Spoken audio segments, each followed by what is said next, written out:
Thunderstorms, winds, and tornadoes. Oh my. Managing Tornado Safety with Children and New Moms by Jonathan Baker. How can we be as safe as possible with children during these natural disasters?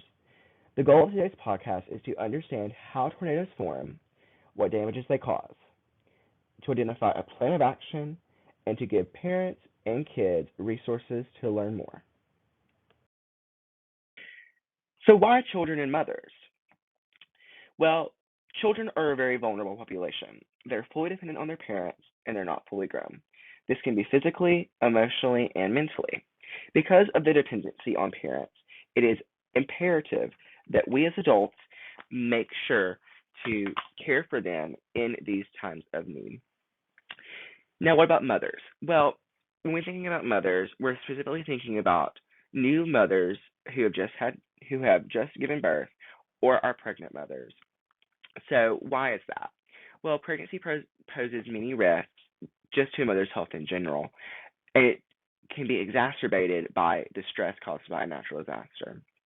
The possibility of pregnancy emergencies during the event or caused by injury, the possibility of going into labor during these events, and the possibility of post-labor complications as a result of either having gone into labor during the storm, the disaster, or having gone into labor before the storm or disaster. So, what are the ingredients to make a perfect storm? Low-lying warm air and then cold upper air meet together with crosswinds, and this is what forms the storm. Well, the National Oceanic and Atmospheric Administration, I think, explains it a little bit better than I did. A tornado forms from a large thunderstorm. Inside the thunderclouds, warm, humid air rises while the cold air falls, along with rain and or hail. These conditions cause spinning air currents inside the cloud. Although the spinning current starts out horizontally, they can turn vertically and drop down from the cloud, becoming a tornado. As you can see below, the winds start usually on the ground, and then as they move up into the clouds, creating the tornado and causing rain and everything else.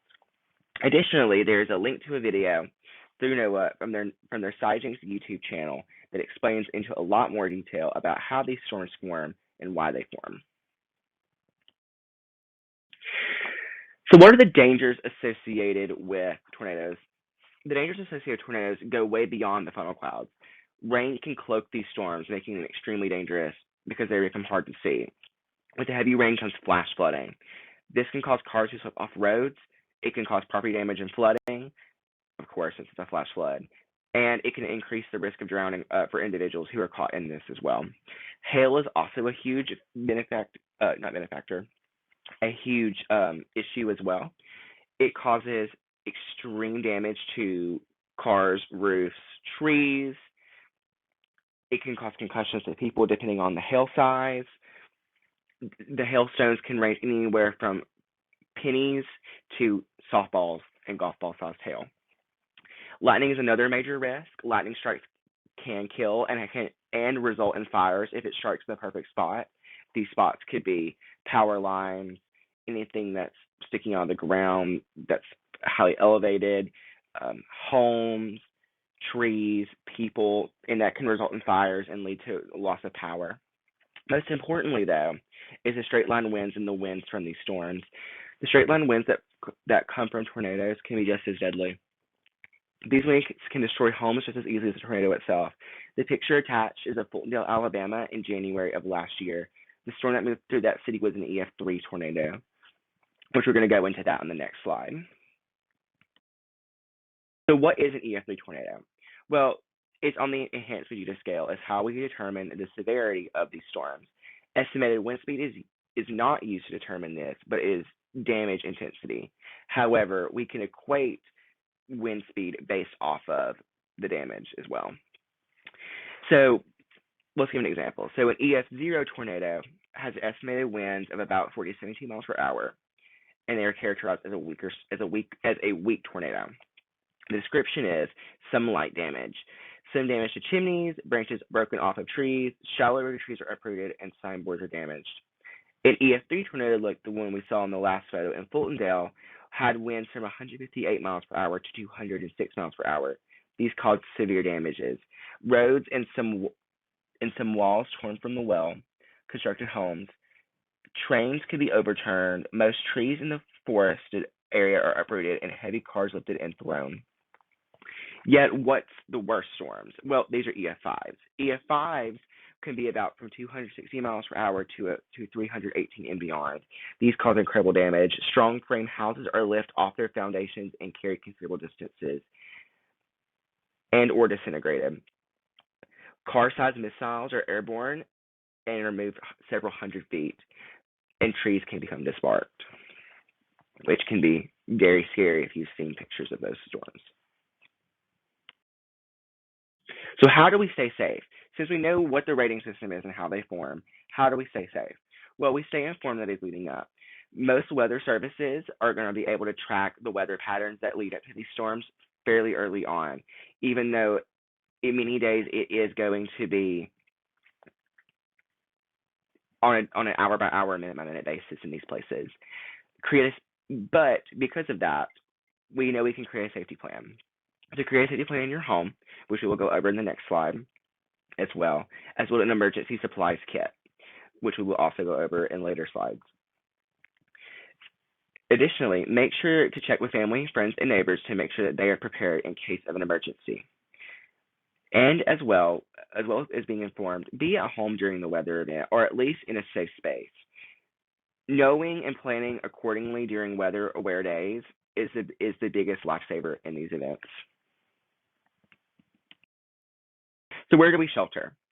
Well, the best places to shelter are going to be basements, which are underground, and or storm shelters, which can be personal or a town shelter.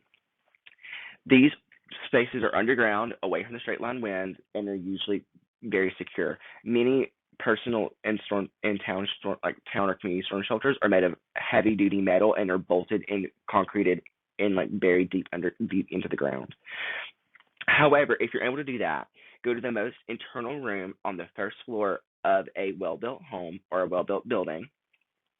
This is not going to be like a mobile home or like a apartmental, like not apartmental home, a compartment home, something that's attached to the ground firmly and like a foundation towards the ground.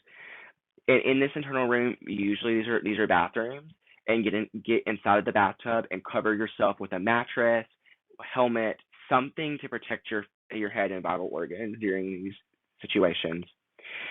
If you're caught outside during a severe weather event, make your way towards the lowest lying area or make your way towards a building. So if you're caught on the road or traveling during a tornadic event, pull off on the side of the road, make it into a building, like a gas station, a business, something. Make it into that, and if you cannot do that though, find your way to the lowest level, lowest part possible, to a ditch, and cover your body with your hands to as you wait for the storm to pass over you. Additionally, we have linked in gold the storm shelter locator for Jefferson County, Alabama. There you can find all the storm shelters that are done through Jefferson County through an easy to use locator. So what do we need to have in our shelters? Well, let's build a kit. To prepare for a possible tornado, the National Weather Service recommends that you have an emergency supplies kit. Some items you might want to include in your kit could vary depending on your family needs. But you will need these specific things. You need a battery-powered weather radio, some bottled water, a first aid kit, flashlights with the necessary batteries, canned food with a can opener.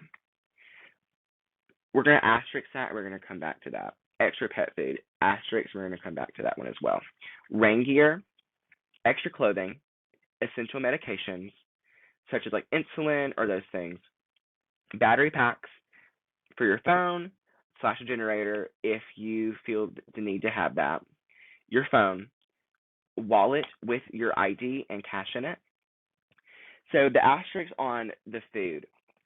So while many of these severe weather events do not last that long, underneath 2 or 3 hours.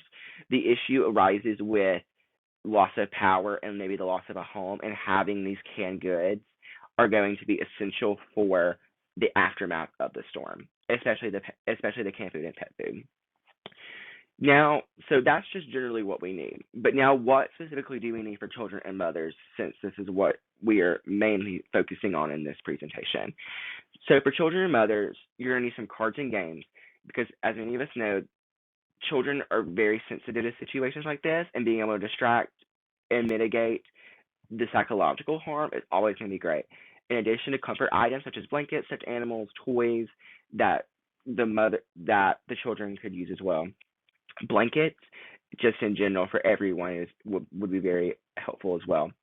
For babies and infants, diapers and formula, as well as for the mother, any maternity items that are needed, such as pumps, medication, any of those things. So, in conclusion, tornadoes are a natural part of our world, and they are something to be respected but not to be feared. Always have a plan of action for severe weather. Heed the warnings made to you by weather meteorologists and other emergency personnel. Have a safety kit made at home. Know where your safe spaces are and prioritize needs of pregnant women and children in these plans. With all of these things happening, we will be able to safely mitigate any harm that could come to us bodily throughout these things by moving to lower lying areas, having these safety kits and plans available. The loss can only be physical and it won't be human. Thanks for listening.